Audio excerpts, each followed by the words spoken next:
जय श्री कृष्णा। दोस्तों, आज हम सुनेंगे संपूर्ण श्रीमद् भागवत महापुराण कथा 10वें स्कंद का पहला अध्याय। इस अध्याय में आज हम सुनेंगे भगवान के द्वारा पृथ्वी को आश्वासन, वसुदेव देवकी का विवाह और कंस के द्वारा देवकी के 6 पुत्रों की हत्या। राजा परीक्षित ने पूछा, भगवान आपने चंद्रवंश और सूर्यवंश के विस्तार तथा दोनों वंशों के राजाओं का अत्यंत अद्भुत चरित्र वर्णन किया है। भगवान के परम प्रेमी मुनिवर, आपने स्वभाव से ही धर्म प्रेमी यदुवंश का भी विदस वर्णन किया। अब कृपा करके उसी वंश में अपने अंश श्री बलराम जी के साथ अवतीर्ण हुए भगवान श्री कृष्ण का परम पवित्र चरित्र भी हमें सुनाइए। भगवान श्री कृष्ण समस्त प्राणियों के जीवनदाता एवं सर्वात्मा है। उन्होंने यदुवंश में अवतार लेकर जो जो लीलाएं की, उनका विस्तार से हम लोगों को श्रवण कराइए। जिनकी तृष्णा की प्यास सर्वदा के लिए बुझ चुकी है, वे जीवन मुक्त महापुरुष, जिसका पूर्ण रूप पूर्ण प्रेम से अतृप्त रहकर गान किया करते हैं।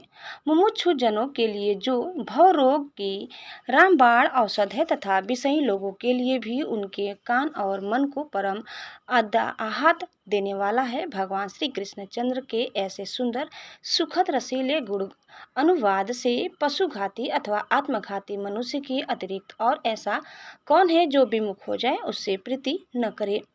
जब कुरुक्षेत्र में महाभारत युद्ध हो रहा था और देवताओं को भी जीत लेने वाले भीष्म पितामह आदि अति रथियों से मेरे दादा पांडव का युद्ध हो रहा था, उस समय कौरवों की सेना उनके लिए अपार समुद्र के समान थी, जिसमें भीष्म आदि वीर बड़े बड़े मच्छों को भी निकल जाने वाले तिमिंगिल मच्छों की भांति भय उत्पन्न कर रहे थे। परंतु मेरे स्वमन धन्य पितामह भगवान श्री कृष्ण के चरण कमलों की नौका का आश्रय लेकर उस समुद्र को अनायास ही पार कर गए। ठीक वैसे ही जैसे कोई मार्ग में चलता हुआ स्वभाव से ही बछड़े के खुर का गड्ढा पार कर जाए। महाराज, मेरा यह शरीर जो आपके सामने है तथा जो कौरव और पांडव दोनों ही वंशों का एकमात्र सहारा था, अश्वत्थामा के ब्रह्मास्त्र से जल चुका था। उस समय मेरी माता जब भगवान की शरण में गई, तब उन्होंने हाथ में चक्र लेकर मेरी माता के गर्भ में प्रवेश किया और मेरी रक्षा की। वे समस्त शरीरधारियों के भीतर आत्मा रूप से रहकर अमृत का दान कर रहे हैं और बाहर काल रूप से रहकर मृत्यु का मनुष्य के रूप में प्रतीत होना, यह तो उनकी एक लीला है। आप उन्हीं के ऐश्वर्य और माधुर्य से परिपूर्ण लीलाओं का वर्णन कीजिए। भगवान, आपने अभी बतलाया था कि बलराम जी रोहिणी के पुत्र थे। इसके बाद देवकी के पुत्रों में भी आपने उनकी गणना की। दूसरा शरीर धारण किए बिना 2 माताओं का पुत्र होना कैसे संभव है? असुरों को मुक्ति देने वाले और भक्तों को प्रेम वितरण करने वाले भगवान श्री कृष्ण अपने वात्सल्य स्नेह से भरे हुए पिता का घर छोड़कर ब्रज में क्यों चले गए? यदुवंश शिरोमणि भक्त वत्सल प्रभु ने नंद आदि गोप बंधुओं के साथ कहाँ कहाँ निवास किया? ब्रह्मा और शंकर का भी शासन करने वाले प्रभु ने ब्रज में तथा मधुपुरी में रहकर कौन कौन सी लीलाएं की? और महाराज, उन्होंने अपनी माँ के भाई मामा कंस को अपने हाथों क्यों मार डाला? वह मामा होने के कारण उनके द्वारा मारे जाने योग्य तो नहीं था। मनुष्याकार सच्चिदानंदमय विग्रह प्रकट करके द्वारकापुरी में यदुवंशियों के साथ उन्होंने कितने वर्षों तक निवास किया और उन सर्वशक्तिमान प्रभु की पत्नियां कितनी थी? मुने, मैंने श्री कृष्ण की जितनी लीलाएं पूछी है और जो नहीं पूछी है, वह सब आप मुझे विस्तार से सुनाइए, क्योंकि आप सब कुछ जानते हैं और मैं बड़ी श्रद्धा के साथ उन्हें सुनना चाहता हूँ। भगवान, अन्न की तो बात ही क्या, मैंने जल का भी परित्याग कर दिया है, फिर भी वह असहाय भूख प्यास मुझे तनिक भी नहीं सता रही है, क्योंकि मैं आपके मुख कमल से झरती हुई भगवान की सुधामय लीला कथा का पान कर रहा हूँ। सूत जी कहते हैं, सौनक जी, भगवान के प्रेमियों में अग्रगण्य एवं सर्वज्ञ श्री सुखदेव जी महाराज ने परीक्षित का ऐसा समीचीन प्रश्न सुनकर उनका अभिनंदन किया और भगवान श्री कृष्ण की उन लीलाओं का वर्णन प्रारंभ किया जो समस्त कली मलों को सदा के लिए धो डालती है। श्री सुखदेव जी कहते हैं, भगवान की लीला रस के रसिक राजर से तुमने जो कुछ निश्चय किया है, वह बहुत ही सुंदर और आदरणीय है, क्योंकि सबके हृदय आराध्य श्री कृष्ण की लीला कथा श्रवण करने में तुम्हें सहज एवं सुदृढ़ प्रीति प्राप्त हो गई है। भगवान श्री कृष्ण की कथा के संबंध में प्रश्न करने से ही वक्ता, प्रश्नकर्ता और श्रोता तीनों ही पवित्र हो जाते हैं। जैसे गंगा जी का जल या भगवान शालिग्राम का चरणामृत सभी को पवित्र कर देता है। परीक्षित, उस समय लाखों दैत्यों के दल ने घमंडी राजाओं का रूप धारण कर अपने भारी भार से पृथ्वी को आक्रांत कर रखा था। उससे त्राण पाने के लिए वह ब्रह्मा जी की शरण में गई। पृथ्वी ने उस समय गौ का रूप धारण कर रखा था। उसके नेत्रों से आंसू बह बह कर मुंह पर आ रहे थे। उसका मन तो खिन्न था ही, शरीर भी बहुत कृश हो गया था। वह बड़े करुण स्वर से रंभा रही थी। ब्रह्मा जी के पास जाकर उसने उन्हें अपनी पूरी कहानी सुनाई। ब्रह्मा जी ने बड़ी सहानुभूति के साथ उसकी दुख गाथा सुनी। उसके बाद वे भगवान शंकर, स्वर्ग के अन्य प्रमुख देवता तथा गौ के रूप में आई हुई पृथ्वी को अपने साथ लेकर क्षीर सागर के तट पर गए। भगवान देवताओं के भी आराध्य देव हैं। वे अपने भक्तों की समस्त अभिलाषाएं पूर्ण करते हैं और उनके समस्त क्लेशों को नष्ट कर देते हैं।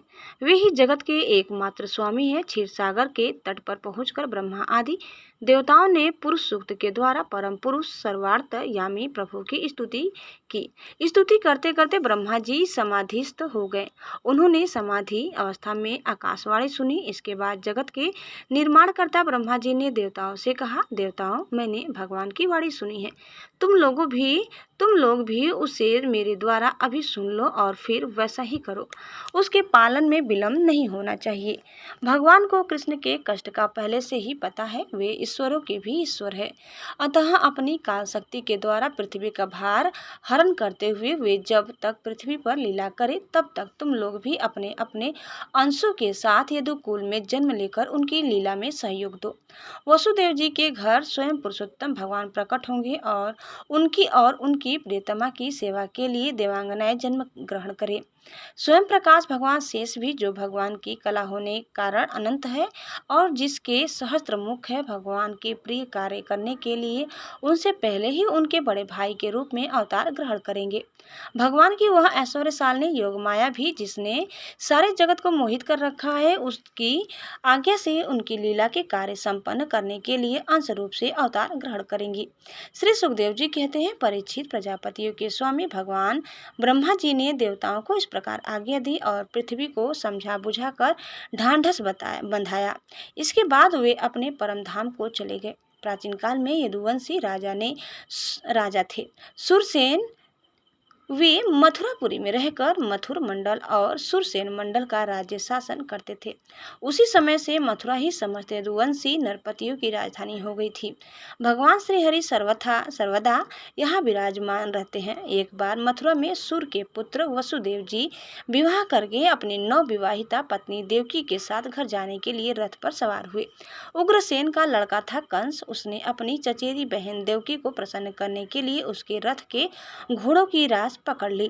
वह स्वयं ही रथ हाँकने लगा। यद्यपि उसके साथ सैकड़ों सोने के बने हुए रथ चल रहे थे। देवकी के पिता थे देवक। अपनी पुत्री पर उनका बड़ा प्रेम था। कन्या को विदा करते समय उन्होंने उसे सोने के हारों से अलंकृत 400 हाथी, 15,000 घोड़े, 1800 रथ तथा सुंदर सुंदर दासियां दहेज में दी। विदाई के समय वर वधू के मंगल के लिए एक ही साथ शंख, तुरही, मृदंग और दुदुम्बिया बजने लगी। मार्ग में जिस समय घोड़ों की रास पकड़कर कंस रथ हाँक रहा था, उस समय आकाशवाणी ने उसे संबोधन करके कहा, अरे मूर्ख, जिसको तू रथ में बैठा कर लिए जा रहा है, उसकी 8वें गर्भ की संतान तुझे मार डालेगी। कंस बड़ा पापी था। उसकी दुष्टता की सीमा नहीं थी। वह भोज वंश का कलंक ही था। आकाशवाणी सुनते ही उसने तलवार खींच ली और अपनी बहन की चोटी पकड़कर उसे मारने के लिए तैयार हो गया। वह अत्यंत क्रूर तो था ही, पाप कर्म करते करते निर्लज्ज भी हो गया था। उसका यह काम देखकर महात्मा वसुदेव जी उसको शांत करते हुए बोले। वसुदेव जी ने कहा, राजकुमार, आप भोज वंश के होनहार वंशधर तथा अपने कुल की कीर्ति बढ़ाने वाले हैं। बड़े बड़े शूरवीर आपके गुणों की सराहना करते हैं। इधर यह तो एक स्त्री, दूसरे आपकी बहन और तीसरे यह विवाह का शुभ अवसर। ऐसी स्थिति में आप इसे कैसे मार सकते हैं? वीरवर तो जन्म लेते हैं, उनके शरीर के साथ ही मृत्यु भी उत्पन्न होती है। आज हो या 100 वर्ष के बाद जो प्राणी है उसकी मृत्यु होगी ही।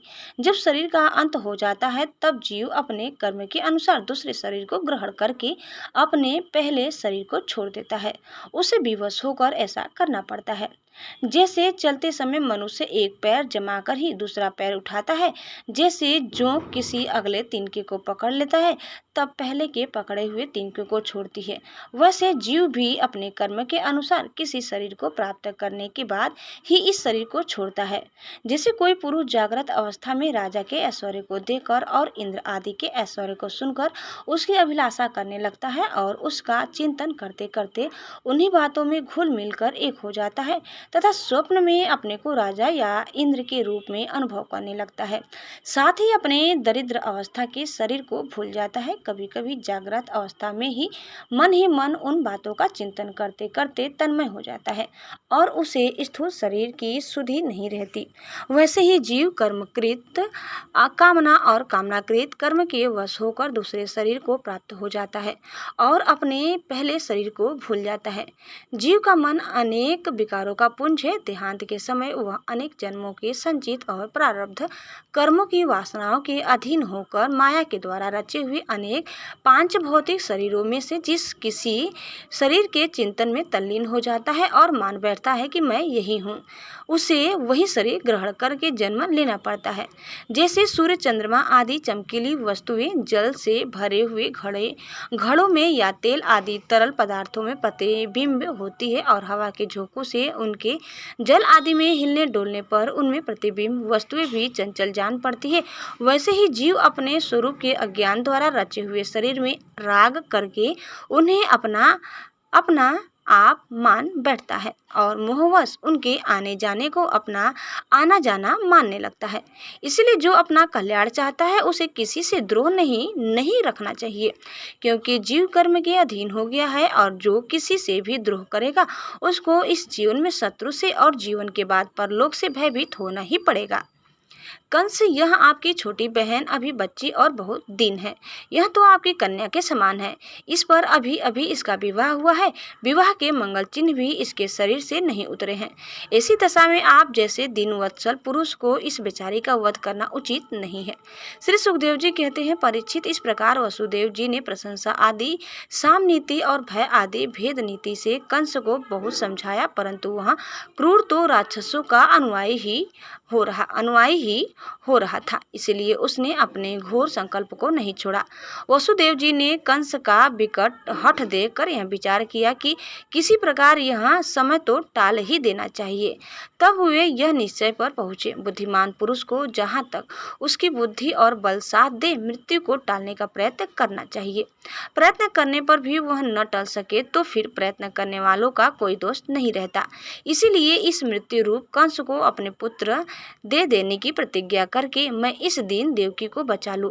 यदि मेरे लड़के होंगे तब तक यह कंस स्वयं नहीं मर जाएगा, तब तक क्या संभव है उल्टा ही हो, मेरा लड़का ही इसे मार डाले, क्योंकि विधाता के विधान का पार पाना बहुत कठिन है। मृत्यु सामने आकर भी टल जाती है और टली हुई भी लौट आती है। जिस समय वन में आग लगती है उस समय कौन सी लकड़ी जले और कौन सी न जले, दूर की जल जाए और पास की बची रहे, इन सब बातों में अदृष्टि के सिवा और कोई कारण नहीं होता। वैसे ही किस प्राणी का कौन सा शरीर बना रहेगा और किस हेतु से कौन सा शरीर नष्ट हो जाएगा, इस बात का पता लगा लेना बहुत ही कठिन है। अपनी बुद्धि के अनुसार ऐसा निश्चय करके वसुदेव जी ने बहुत सम्मान के साथ पापी कंस की बड़ी प्रशंसा की। परीक्षित, कंस बड़ा क्रूर और निर्लज था, अतः ऐसा करते समय वसुदेव जी के मन में बड़ी पीड़ा भी हो रही थी। फिर भी उन्होंने ऊपर से अपने मुख कमल को प्रफुल्लित करके हंसते हुए कहा। वसुदेव जी ने कहा, सौम्य, आपको देवकी से तो कोई भय नहीं, जैसा कि आकाशवाणी ने कहा है, भय है पुत्रों से, सो इसके पुत्र मैं आपको लाकर सौंप दूंगा। श्री सुखदेव जी कहते हैं, परीक्षित, कंस जानना चाहता था कि वसुदेव जी के वचन झूठे नहीं होते और इन्होंने जो कुछ कहा है वह युक्ति संगत भी है, इसलिए उसने अपनी बहन देवकी को मारने का विचार छोड़ दिया। इससे वसुदेव जी बहुत प्रसन्न हुए और उसकी प्रशंसा करके अपने घर चले आए। देवकी बड़ी सती साध्वी थी। सारे देवता उसके शरीर में निवास करते थे। समय आने पर देवकी के गर्भ से प्रति वर्ष एक एक करके 8 पुत्र तथा 1 कन्या उत्पन्न हुई। पहले पुत्र का नाम था कीर्तिमान। वसुदेव जी ने उसे लाकर कंस को दे दिया। ऐसा करते समय उन्हें कष्ट तो अवश्य हुआ, परंतु उससे भी बड़ा कष्ट उन्हें इस बात का था कि कहीं उनके वचन झूठे न हो जाए। परीक्षित, सत्य संग पुरुष बड़े से बड़ा कष्ट भी सह लेते हैं। ज्ञानियों को किसी बात की अपेक्षा नहीं होती। नीच पुरुष बुरे से बुरे काम भी कर सकते हैं, और जो जितेंद्रिय हैं, जिन्होंने भगवान को हृदय में धारण कर रखा है, वे सब कुछ त्याग सकते हैं। जब कंस ने देखा कि वसुदेव जी का अपने पुत्रों के जीवन और मृत्यु के समान भाव है एवं वे सत्य में पूर्ण निष्ठावान भी है, तब वह प्रसन्न हुआ और उनसे हंसकर बोला, वसुदेव जी, आप इस नन्हे से सुकुमार बालक को ले जाइए। इससे मुझे कोई भय नहीं है, क्योंकि आकाशवाणी ने तो ऐसा कहा था कि देवकी के 8वें गर्भ से उत्पन्न संतान के द्वारा मेरी मृत्यु होगी। देवकी जी ने कहा ठीक है। वसुदेव जी ने कहा ठीक है और उस बालक को लेकर वापस लौट आए। परंतु उन्हें मालूम था कि कंस बड़ा दुष्ट है और उसका मन उसके हाथ में नहीं है। वह किसी भी क्षण बदल सकता है, इसलिए उन्होंने उसकी बात पर विश्वास नहीं किया। परीक्षित, इधर भगवान नारद कंस के पास आए और उससे बोले कि कंस, ब्रज में रहने वाले नंद आदि गोप, उनकी स्त्रियां वसुदेव आदि वृष्णि वंशी यादव, देवकी आदि यदुवंश की स्त्रियां और नंद वसुदेव दोनों की सजाती बंधु बांधव और सगे संबंधी सब के सब देवता हैं। जो इस समय तुम्हारी सेवा कर रहे हैं वे भी देवता ही हैं। उन्होंने यह भी बतलाया कि दैत्यों के कारण पृथ्वी का भार बढ़ गया है, इसलिए देवताओं की ओर से अब उनके वध की तैयारी की जा रही है। जब देवर्षि नारद इतना कहकर चले गए, तब कंस को यह निश्चय हो गया कि यदुवंशी देवता है और देवकी के गर्भ से विष्णु भगवान ही मुझे मारने के लिए पैदा होने वाले हैं। इसीलिए उसने देवकी और वसुदेव को हथकड़ी बेड़ी से जकड़कर कैद में डाल दिया और उन दोनों से जो जो पुत्र होते गए उन्हें मारता गया। उसे हर बार यह शंका बनी रहती कि कहीं विष्णु ही उस बालक के रूप में न आ गया हो। परीक्षित, पृथ्वी में यह बात प्रायः देखी जाती है कि अपने प्राणों का ही पोषण करने वाले लोभी राजा अपने स्वार्थ के लिए माता पिता, भाई बंधु और अपने अत्यंत हितैषी इष्ट मित्रों की भी हत्या कर डालते हैं। कंस जानता था कि मैं पहले कालनेमी असुर था और विष्णु ने मुझे मार डाला था। इससे उसने यदुवंशियों से घोर विरोध ठान लिया। कंस बड़ा बलवान था। उसने यदुभोज और अंधक वंश के अधिनायक अपने पिता उग्रसेन को कैद कर लिया और सुरसेन का राज्य वह स्वयं करने लगा। दोस्तों, इस प्रकार कथा यही समाप्त होता है। उम्मीद करते हैं कि आपको हमारी आज की यह कथा जरूर पसंद आई होगी। दोस्तों, चैनल में नए हैं तो प्लीज़ लाइक शेयर और सब्सक्राइब करना न भूलें। धन्यवाद। जय श्री कृष्णा, जय श्री मन नारायण। एक बार प्रेम से बोले श्री बांके बिहारी लाल की जय।